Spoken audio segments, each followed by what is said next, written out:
د ډالرو پر وړاندې د افغانۍ ارزښت کمیدل او د توکو د بیو لوړیدل.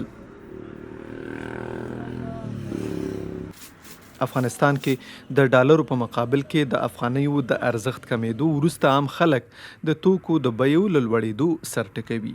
افغانان وایي که د ډالرو پر وړاندې افغانۍ خپل ارزښت بایلي نو ورسره د خلکو پر ژوند هم منفي اغېز کوي. همدا پرون دوشنبه کابل کې یو ډالر په 80 افغانیو تبادله کېده، په داسې حال کې چې وروستیو اونیو کې د یو ډالر بیه تر 80 افغانیو رسیده.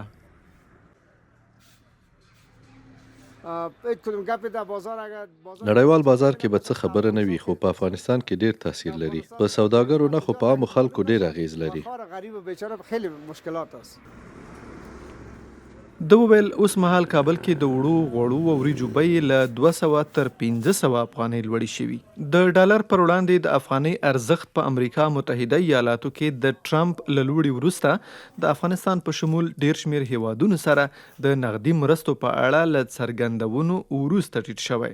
صرافان وایي که د ډالرو بیه همداسې لوړه وي نو ورسره د خوراکي او غیر خوراکي توکو بیه هم لوړیږي.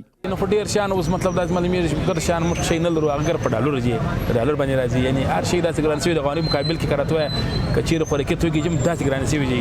د پرون د نن ډیر فرق سره د وړ مرزو د پرون ډیر فرق سره هر شي داسې مطلب ډیر لوړ روان دي. سره همه چیز فرق داره با هم مردم په هر څه تاثیر لري. د خوراکي توکیو، تیلو، غازو او هر څه بیه لوړیږي. کله چې ډالر اوچت وي د هر شي قیمتونه لوړیږي، نو له همدې امله د فقر کچه هم لوړیږي. زیر صفر میشه.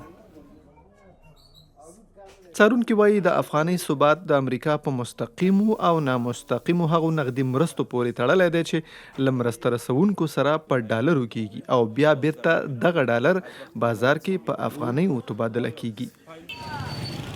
نړیوال بانک د 2024 کال ډسمبر میاشت کې په یو راپور کې ویلي چې د افغانیو ثبات په لویه کچه دغه هیواد کې د بهرنیو اسعارو د جریان خوندي کېدو پورې اړه لري او دا چې دوامداره نغدي مرستې، حوالې او د صادراتي بنسټونو پراخول هم د افغانۍ ثبات ساتلی شي.